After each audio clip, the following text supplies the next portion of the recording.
Hello everybody, welcome to my power rankings video. This is week number 3 of the Overwatch League. It just ended, and wow, it was a hell of a week. You kind of just need to breathe it in, soak it in for a second. I didn't expect this week to be that good, and if you look at the schedule, it honestly shouldn't have been as good as it was. We had 6 map 5s. 6 times we got to go to Lijiang Tower. That's half of the games this week were map 5ers. That's insane. Of course, we're looking at my power rankings here. I'll just go through, explain why I did what. Up top, Excelsior number 1. I think this is self-explanatory. They just beat the Seoul Dynasty. They all got together and group hugged too, and that's number 1 worthy right there. It was a touching moment for sure. But the Excelsior, they looked great this week. I know it was close. It was so close, but the Excelsior made so many team mistakes. Seoul barely made any. I think this game was won from the Excelsior purely on skill, and there are tons of fixable things that need to happen for the Excelsior. There were tons of C9s. I know everyone was pointing it out. C9s galore, and their positioning was not great at times, and their ult usage wasn't the best, yet they still pulled this off. What does that even mean for Excelsior? It means they can only go up from here, and they're at number 1. There's no up. The upward trend is insane, is what I'm trying to say. The Excelsior can only get better from here, and they're already at number 1, and that is scary. That's so scary. They purely outskilled Dynasty here. Dynasty had better communication, better team skills, yet they still lost. But they're at number 2 because they are number 1 in my heart as far as teamwork goes. And it was, of course, an extremely close match. Spitfire at number 3, even though they lost their first match this week in a huge upset. The Boston Uprising beat them in 5 maps. It was awesome. But the Spitfire still stay at number 3 because they just look. There's no reason for me to put Outlaws above them or Valiant above them quite yet until we get to see them play each other. Well, we did see Valiant play Spitfire, and that is one of the reasons why Spitfire is staying there. Spitfire did beat the Valiant. I moved Outlaws above Valiant this week. They've won 16 maps in a row, 4 games in a row. This team started 0-2, and they've looked unstoppable since. Yeah, I know. 2 of those teams that they 4-0'd were the Shanghai Dragons and the Florida Mayhem.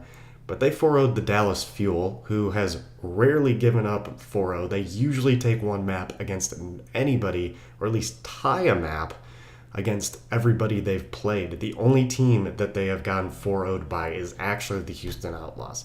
The Dallas Fuel have taken a map off the London Spitfire. They tied with Seoul.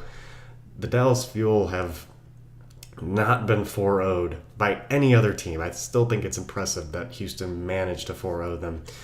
And then the Gladiators is another impressive team to 4-0, especially after what the Gladiators did against the Valiant. And the Valiant moved down because of their performance against the Gladiators. Fusion move up 1, huge upset against New York. They also brought Dayfly and Hotba in against Shanghai, and those 2 looked really good, showing me that the Fusion have a good bench as well. So they move up to number 6 in that playoff spot. Boston Uprising, a fantastic week for them. Went to 5 maps against the Fuel in London. If you looked at this week, you would not expect the Uprising to win both of those games. I, in fact, expected them to lose both of those games.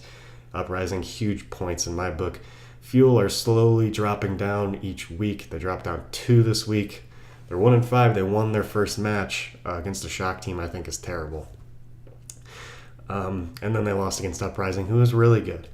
I think Fuel are nailing down a team composition. They clearly have the anti-dive going, which is also another impressive thing, that the Uprising, who is only proficient in dive, was able to change their play style in order to beat the Fuel, who were running anti-dive all week with Roadhog, McCree, Junkrat, and Orisa pretty much every single map.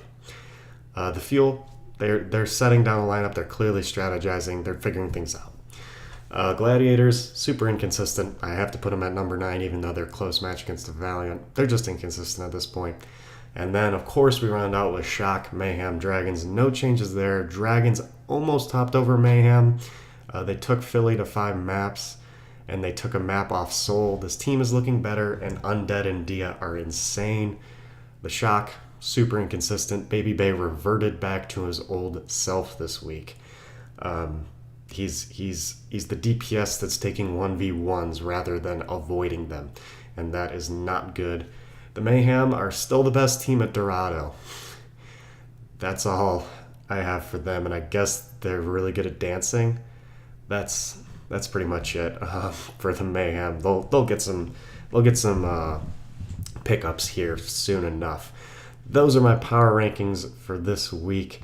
What a great week in the Overwatch League. I think things are finally starting to we're finally starting to figure things out, except there's some more parity in this league now that all the Korean rosters have dropped a map. The next 2 weeks, the last weeks in this stage, should be really interesting, and the race for those top 3 spots for the playoffs should be insane, as the Spitfire and Dynasty have very hard schedules left. That's it for my power rankings this week. See you guys for the next video.